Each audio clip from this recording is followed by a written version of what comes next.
warahmatullahi wabarakatuh.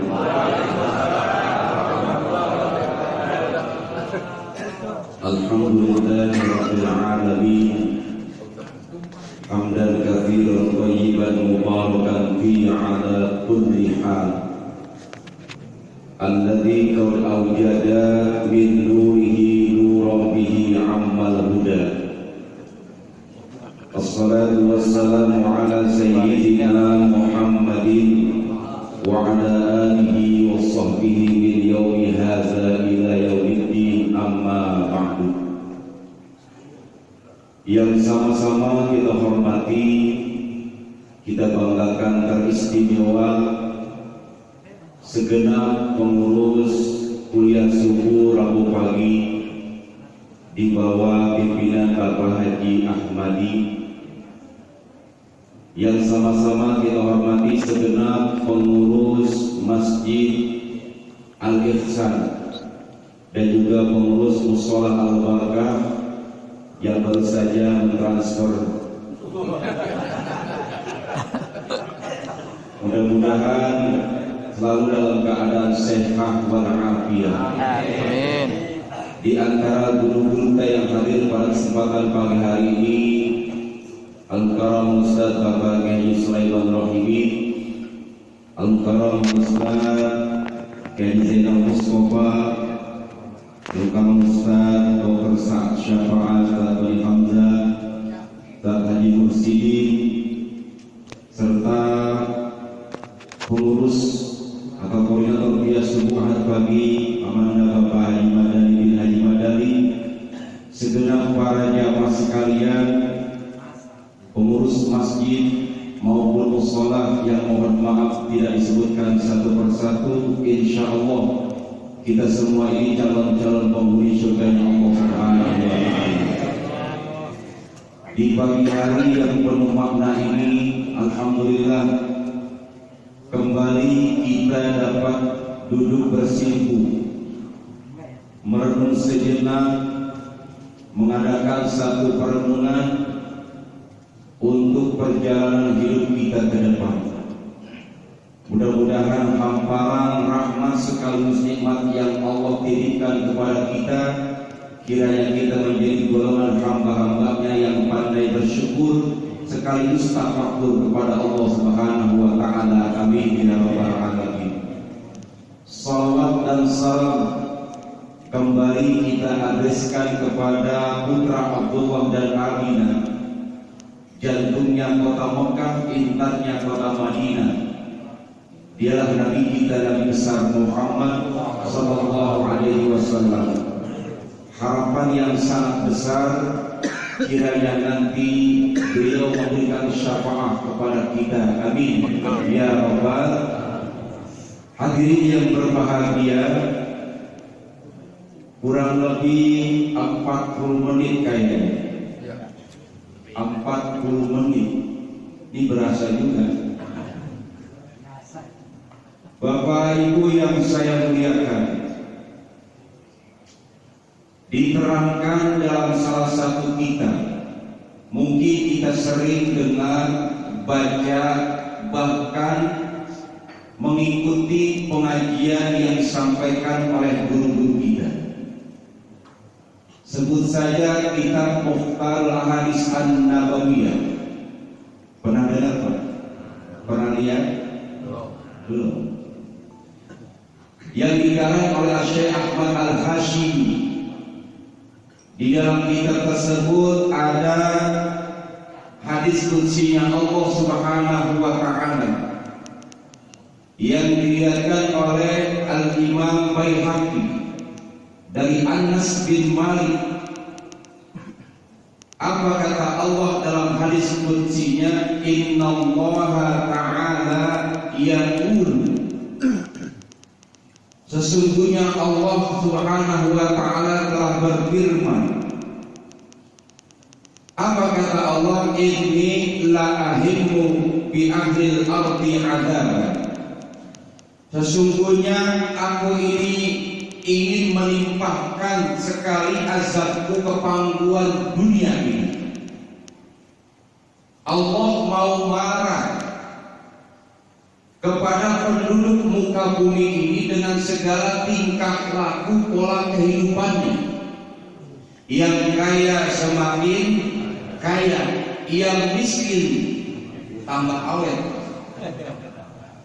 Yang kaya makin kaya, yang miskin tambah miskin. Yang pejabat sudah berubah menjadi penjahat, yang penjahat menjadi pejabat. Susah kita lihat.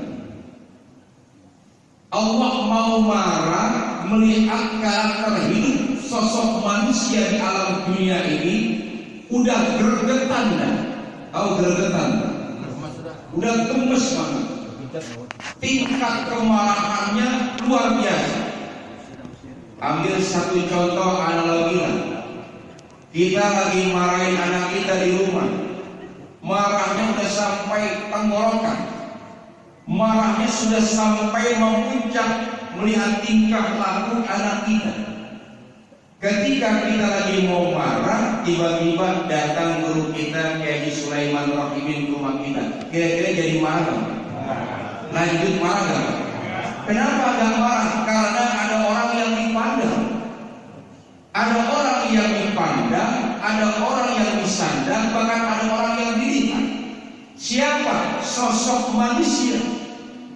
Kita mau marahin itu anak kagak jadi. Kalau andai kata kita marah terus, kita kurang adab kepada orang yang mulia. Begitu pula Allah ingin marah kepada kita. Tingkat kemurkaan Allah, bahasa kita udah enak kan? Udah empat. Mau marah enggak jadi. Allah ingin timpakan azabnya ke muka bumi ini, tidak jadi. Kenapa tidak jadi? Ada 3 karakter hingga Allah ingin marah, melimpahkan musibahnya, murkanya kepada penduduk dunia, enggak jadi. Yang pertama, fa'idza nazartu ila ummari bi buyuti. Kata Allah, aku melihat ada sekelompok manusia, aku melihat ada segolongan manusia yang kerjaannya selalu cenderung gandrung kepada masjid, selalu kumpul setiap subuh pagi, baik Rabu, Minggu, Sabtu dan lain sebagainya, menggaungkan bahkan mengagungkan kebesaran Allah dalam setiap detak dan detik kehidupannya, menjamur majlis-majlis zikir dan salawat di tempat manapun. Ketika aku ingin marah, enggak jadi. Kenapa? Malu Allah melihat ada orang-orang yang menghidupkan masjid dan mushola. Alhamdulillah. Tuh Pak, makanya orang-orang fasik di luar sana bersyukur sama kita orang. Bersyukur sama majlis-majlis zikir. Kenapa? Murka yang besar Allah ingin timpakan kagak jadi. Yang namanya belajar di masjid kan Pak repot. Benar nggak? Makanya kan ibadah dalam agama kita, agama Islam, ibadah itu macam-macam. Ibadah di dalam agama kita macam-macam. Ada ibadah yang berat, modalnya besar. Ada ibadah yang berat, modalnya ringan. Ada ibadah yang ringan, modalnya pun ringan. Ini 3 telah kita laksanakan, 3 telah kita terjemahkan dalam sisi kehidupan kita. Ada ibadah yang berat, modalnya memang berat. Apa itu? Bangun masjid. Berat? Berat. Butuh pekerjaan yang sangat monoton, butuh biaya yang sangat besar. Tapi kembali kepada sisi keimanan, bangun masjid mah gampang. Lihat orang kalau bangun masjid dia sudah tua, kata dihancurin dulu, orang bakal melihat, benar gak? Jangan spanduk Tuhan begitu. Dibangun tuh masjid, membangun masjid mudah. Pak, saya nyumbang apa? Semen 4 busak, taruh di depan aja dah situ. Datang lagi donatur yang kita nggak ketahui. 1 pasir, 1 truk, 1 pasir, taruh di depan. Bangun masjid paling gampang, tapi mohon maaf, membangun karakter orang yang sholat di dalamnya paling susah. Benar? Benar? Bapak? Membangun masjid gampang, tapi membangun karakter orang yang sholat di dalamnya paling susah. Makanya dalam masjid ini ia merupakan prototipe kehidupan manusia. Tadi kita mengikuti jejak langkah sang imam. Imam ruku kita ruku, imam iktidal kita iktidal, menyembah Allah yang satu, menghadap kiblat yang sama, mengikuti cara Nabi yang sama, rukuknya, tumakninanya, salamnya dan lain sebagainya. Kenapa? Inilah prototipe kehidupan di dalam masjid. Membangun masjid paling mudah, tapi membangun karakternya yang paling susah. Ya mohon maaf, ya di kampung imam cuma satu.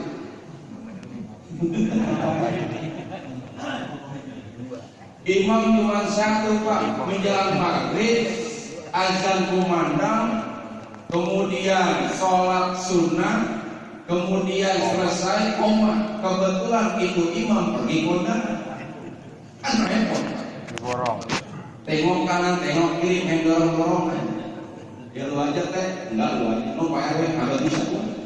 Main dorong-dorongan. Kenapa? Ini pentingnya kehidupan. Enggak gampang jadi imam, paling mudah jadi makmum. Makmum siapa aja boleh, benar tak? Siapa aja boleh makmum.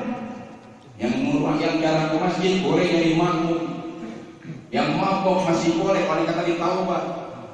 Semuanya boleh jadi makmum, tapi mohon maaf kalau kata guru-guru kita, enggak sembarangan kita menjadi imam.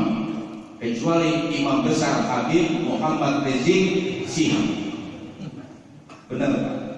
Saya kemarin paling depan Pak, Masya Allah. Alhamdulillah, depan TV Pak. Jadi kita mau ke sana Pak, Masya Allah saya berangkat jam 10 aja sama guru-guru yang belum nggak bisa masuk, kita pulang aja lah, kita doain aja. Ini kan kebanggaan kita 10 November. Ya ada yang bilang, itu mah bayaran. Ya, yang ngomong orang Tasik. Tapi ini kan gerakan iman, gerakannya Allah.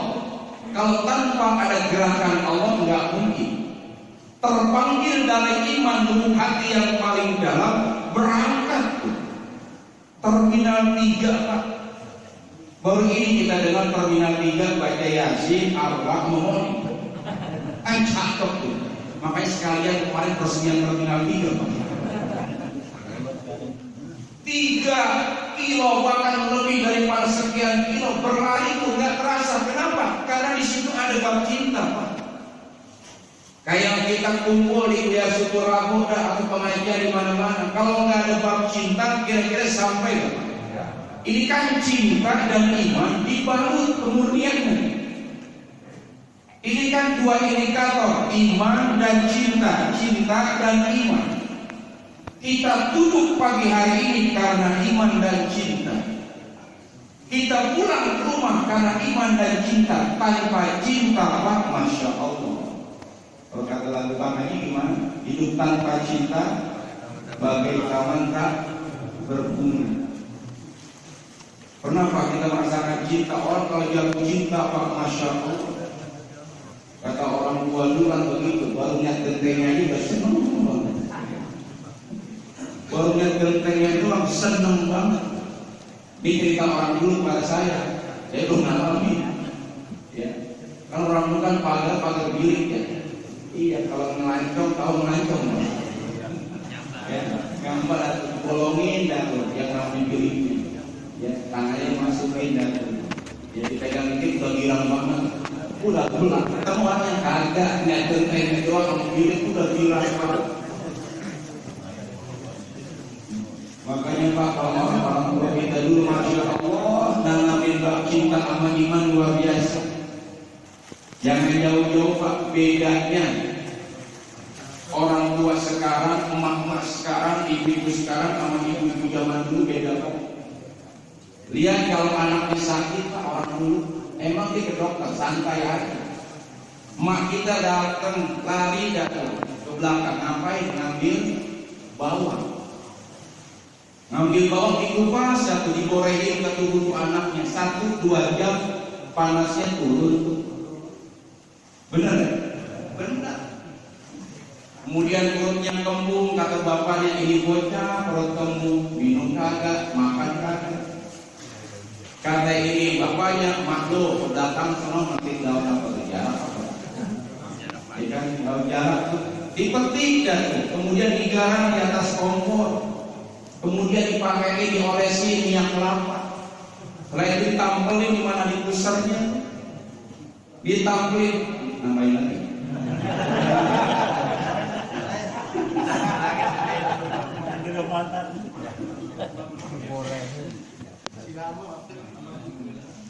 Ditampelin tuh di pusarnya Pak. Sambil ditampelin, dibacain sholawat atau dinyanyiin. Dinyanyiin sama emak kita, dinyanyiin sama bapak kita. Sundung isinya rumput, perut kembung keluarnya kentut. Enak. Orang-orang tua kita ini bab cinta. Makanya kecintaan itu nggak bisa dibayangkan. Kita cinta kepada Allah, cinta kepada masjid, ibadah yang berat, modalnya besar. Yang kedua, ada ibadah berat, modalnya ringan. Kayak apa? Puasa. Puasa berat kan? Karena kenapa? Karena ada iman. Kita mampu berpuasa di bulan suci Ramadan 1 bulan penuh. Bahkan kita jalani puasa Senin dan Kamis. Kenapa? Karena ada iman. Ketika kita berniat nawaitu shauma ghadin an adai fatisyahr Ramadan habis sanati lillahi, ada kalimat lillah. Seperti halnya orang pergi haji Pak, awalnya lillah, akhirannya pun lillah. Walillahi 'alan nasi hajjul baiti man istata'a ilaihi sabila. Lillah yang pertama. Lillah yang kedua mana? Wa atimul hajja wal umrata lillah. Kalau sudah lillah Pak, yang jauh terasa dekat, yang pahit terasa manis, yang susah terasa mudah. Kenapa? Orang kalau sudah jatuh cinta, niatnya ikhlas, apapun enak rasanya. Benar. Nikmat rasanya. Kenapa? Karena disitulah ibadah yang berat, modalnya ringan. Mempertahankan atau memperjuangkan hawa nafsu yang tumbuh kembang dalam diri kita. Menghadapi musuh yang tidak nampak oleh mata kepala, tapi ada di dalam karakter diri kita. Karena iman, disitulah kita mampu memuat orientasi diri kita kepada Allah Subhanahu wa Ta'ala. Yang berikutnya, ada ibadah yang ringan, modalnya ringan. Kayak apa? Tuh tadi guru kita Ustaz Kamaludin pimpin tasbih 100 kita baca.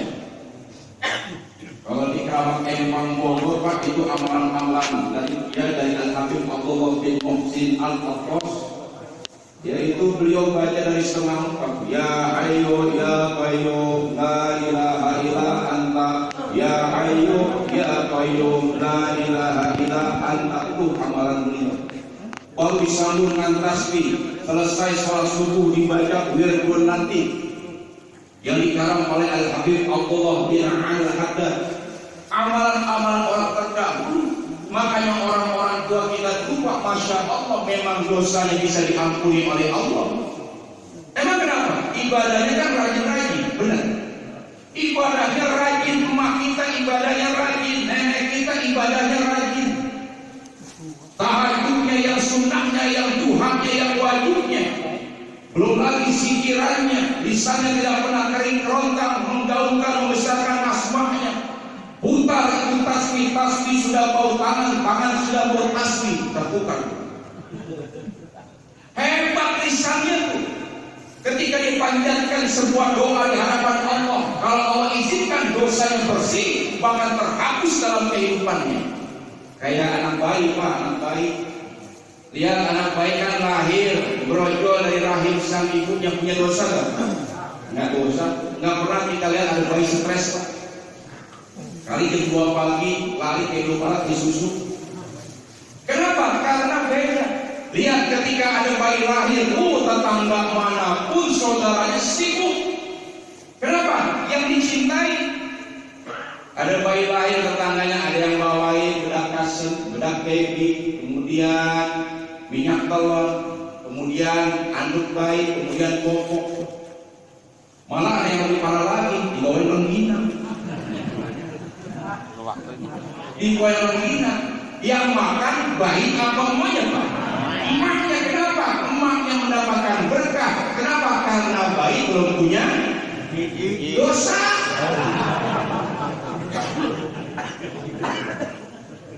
Udah kerasa.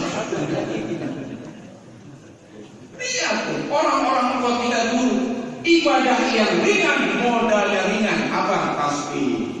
Ketemu guru, assalamualaikum, ibadah yang ringan. Tertimpa musibah, inna lillahi wa inna ilaihi ibadah. Mendengar suara petir, astagfirullahaladzim, menakjubkan kita berjalan ke padang pasir yang luar biasa, pegunungan hamparan yang indah, kita ucapkan kalimat subhanallah, bagian dari ibadah. Tiga inilah yang sekarang kita jalankan. Makanya Allah mau marah kagak jadi Pak. Kita bersyukur Pak, masih ada orang-orang yang di tengah malam berdiri membersihkan diri di hamparan sajadah. Kayak kita tuh jam 3 sudah siap-siap, alhamdulillah. Ada yang jam 3 Pak siap-siap Pak, siap-siap tidur. Ini pilihan Pak. Kalau sudah dipilih, masya Allah, kita bersyukur kepada apa? Orang-orang yang tengah malam memanjatkan, memanturkan doa, memohonkan ampun setiap lapisan kehidupan manusia. Kita bersyukur kepada mereka-mereka yang senang, yang gemar bertahajud, yang senang berzikir dan lain sebagainya. Kenapa? Saat itulah Allah mau marah kagak jadi. Ditambah lagi apa? Banyak binatang-binatang melata yang masih mencari makan. Itu Ragunan Pak. Kalau Ragunan udah dikontrakin Pak, jadi kontrakan habis tuh. Masih banyak binatang melata. Bahkan lebih hebat lagi, masih banyak bayi-bayi di tengah malam busuk. Ini hebat.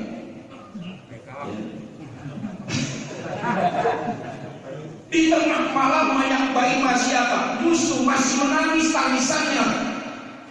Meledak di tengah malam. Ketika bayi nangis di tengah malam, yang bangun bapak apa ibunya? Bapaknya kata-kata. Bangun tuh umatnya, masya Allah. Ini nabubukan saat ngalamin lagi di punya capek. Ya Allah Pak, kita belajar orang tua kita dulu Pak. Kadang-kadang anaknya nangis, bawanya pulang jam 12, masih tuh nangis. Bawa nanya, kenapa bocah? Ya Allah Bang, nangis dari jam 9 dari jam 8 sampai sekarang kagak berhenti. Lu kayak Bang, pikiran lu banyak, akal banyak banget. Udah masukin ke kamar semua, keluar tuh bapaknya. Ngapain Pak? Bukan kemana-mana, di ngempet di pinggiran kamar di luar. Kemudian bersuara, kata mana itu ada lagi. Terus bapaknya, akalnya panjang, banyak bayi di tengah malam masih busuk. Tapi mohon maaf, sekarang banyak bayi terlantarkan, dibuang di tempat sampah, dimasukkan ke kantong sampah, kantong kresek. Kenapa? Karena bukan bayinya yang busuk. Ya Allah. Ini Allah mau marah, Allah meredam murkanya. Kenapa? Fa'iza nazartu ila umari buyuti. Aku melihat segolongan manusia masih memakmurkan rumahnya Allah Subhanahu wa ta'ala. Ya, makanya kita bersyukur pada kuliah subuh, tidak dijaga karsa, tidak diserang sawah. Hampir se-Jakarta Selatan, mungkin se-DKI Jakarta, cikal bakal orang-orang tua kita, tokoh-tokoh kita yang Allah Tuhan rahmatullah. Ini tokoh-tokoh kita seperti Haji Madari, almarhum Haji Mudemar, girang Pak, senyum. Cuman kita nggak bisa melihat aja.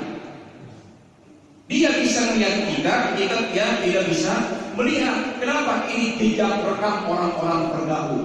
Jujur saya katakan, ini marketing buat saya. Ya, ini marketing. Saya bisa tampil seperti ini karena orang tua kita Bapak Haji Madali. Saya ingat waktu khotib di Baitur Rahman, selesai khotib, kemudian dipegang sama orang tua kita. Apa kata ya Bapak Haji Madali? Ya, lu minggu depan wajib datang ke kuliah subuh. Insya Allah Pak, wajib. Saya datang, pertama kali saya diperkenalkan di Masjid Al Anwar. Ya, saya nggak langsung datang ke depan, saya duduk di pojok. Kenapa? Masih rada malu Pak. Ya, tapi beliau ketika datang selesai sholat sebelum subuh, diri beliau nyari itu. Ya, saya kira nyari yang lain. Ya, pandangan matanya tajam. Ya, dilihat di pojok, dipalanin saya, ditarik tuh, jangan di belakang, di depan. Kita berangkat ini semua, kita bersyukur terhadap orang-orang tua kita dahulu. Ini marketing kita Pak, benar. Ini kalau nggak ada marketing Pak, mohon maaf. Makanya kita bersyukur corona sudah mulai sedikit demi sedikit pergi entah kemana. Apakah ke Cina, ya ke Perancis, Allah. Ya, kita bersyukur nih, untung masih ada kuliah subuh. Artinya Pak, derajat para ustaz diangkat lagi. Coba dari Maret, ya Mei, Juni habis Pak, kita tuh ustaz dia.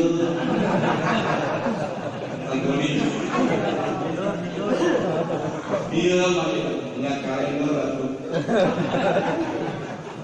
karena yang mau bansor, di sini udah mau dibansor, ulangi pada aku. Tapi kita bersyukur Pak Alham. Yang kedua singkatannya, Allah mau marah dari apa? Wal mutahabina fiyya. Akunya sekelompok manusia yang saling mencintai. Di sini ada mustaraka, saling. Wal mutahabina fiyya, saling mencintai. Di sini saya yakin Pak semuanya bukan orang Betawi, benar. Kita kumpul di sini saling mencintai. Ayuhibbul mar'a la yuhibbu illa lillah. Kata Allah, sempurnanya iman seseorang, dia bisa merasakan manis lezatnya beriman kepada Allah. Ayuhibbul mar'a la yuhibbu illa lillah. Ketika ia mencintai saudaranya semata-mata bukan karena penguasa, pejabat, orang kaya, tapi semata-mata karena Allah Subhanahu wa ta'ala. Kita udah empat Pak ngeliat televisi, kita empat media media sosial, dihajar habis-habisan kita. Tapi apa? Kita balikin, itu bentuk dakwah kita. Jangan kita diam aja. Ya, kita bela ulama-ulama yang lurus, kita bela ulama-ulama yang benar-benar istiqomah di jalannya, mencintai saudara-saudaranya karena iman.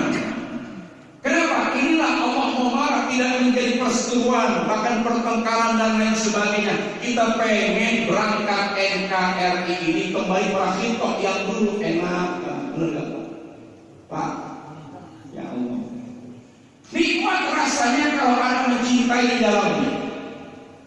Kadang-kadang kita lihat media kabar dan televisi, ya Allah, perampokan, perjudian, narkoba dan sebagainya, pembunuhan. Kan lama di Tangerang tuh ada tukang gojek dibunuh sama bininya. Gojek dibunuh sama bininya gara-gara dikasih duit 50.000, ini bini gak terima. Ya Allah, mohon maaf, gojek itu berapa sih penghasilannya? Pulang dan ke gojek 50.000, ya Allah, merengut tuh bini, mainin. Kadang-kadang itu laki pulang, tidur di depan TV, pasti kayak toko basah. Senyum tuh, bukannya senyum tapi apa? Merengut. Suami lelah, habis pulang ya narik, kemudian tertidur karena kalah kali kerasukan setan, ya hawa nafsu bergejolak. Kemudian ini bini ngambil palu, diketok itu kepala suaminya, pecah, bersimbah darah, meregang nyawa, mati tuh kamu. Ya Allah, ini bini Pak, bini Pak, 50.000. Ya Allah, makanya Pak, saya nalarkan ramal kita beli pakai helm biar aman Pak. Mencintai saudara-saudara kita. Terakhir apa? Allah ingin marah. Wal mustaghfirina bil ashab sawtu adabi anhu. Aku melihat segolongan manusia ketika apa? Wal mustaghfirina bil ashab. Mana? Tuh, setengah 4. Setengah jam. Mungkin di rumah, mungkin tempat yang lain. Bil ashar ketika dia apa? Mengangkat kalimat istighfar kepada Allah. Bergelayut cinta yang sangat kuat kepada Allah. Aku melihat segolongan manusia yang beristighfar, mohon ampun kepadaku, sawabtu adabi anhu, maka aku apa? Maka aku tunda azabku, aku pindahkan kepada tempat yang lain. Alhamdulillah. Tadi di rumah kita baca istighfar. Ya mau 100 kali, ya mau 70 kali. Pak Tuan Syekh Abdul Qadir Al-Jailani, Pak, seorang tokohnya wali Allah di alam dunia ini. Beliau kalau baca Al-Quran itu khatam 30 kali. Satu kali nafas, Pak. Satu kali nafas beliau mampu menyelesaikan bacanya satu kali nafas, Pak. Kira-kira kita bisa nggak satu kali nafas, Pak? Bisa nggak, Pak? Muas-muasan kita. Satu kali nafas, Tuan Syekh Abdul Qadir Al-Jailani, Imam Syafi'i, kemudian Imam Hambali dan lain sebagainya, istighfarnya melangit, sholawatnya melangit kepada Allah Subhanahu wa Ta'ala. Kita pun sama, istighfar kita melangit. Makanya menjelang subuh tuh, malaikat kan ya sip-sipan. Kalau kata Habib Alwi ya bin Abdurrahman As-Segar, ketika kita sholat tahajud setengah 4 ya, itu malaikat sip-sipan. Kenapa? Ketika maghrib itu malaikat ditaruh di rumah kita. Menjelang subuh malaikat yang di bumi naik, yang di atas langit turun tuh setengah 4. Kenapa? Ingin melihat, melaporkan, ya Rabb, ada segolongan orang dia beristighfar kepadamu. Dihadirkan di hadapan Allah. Apa kata Allah? Tunda dulu azab. Makanya ketika itu ada malaikat Jibril alaihissalam dipanggil sama Allah. Ya malaikat Jibril, taat dan baik ya Rabb. Kau bawa ini kado. Kau berikan kepada hambaku yang malam hari sedang bersujud di hadapanku, meminta di pintu peduli kemuliaanku, menghamparkan sajadah, merenung sejenak, ditambahkan hatinya kepada Allah, kepada diriku. Kau bawa ini kado istimewa. Ya Rabb, kadonya berupa apa? Intan, permata, bukan. Coba kau buka. Dibuka sama malaikat Jibril alaihissalam, ternyata isi kadonya apa? Ujian. Masya Allah. Bertanya ini malaikat, ya Rabb, kenapa kau berikan ujian? Biar hambaku lebih dekat, biar hambaku lebih ingat kepadaku. Semakin dekat kepadaku, semakin aku uji, derajatnya akan aku angkat. Alhamdulillah.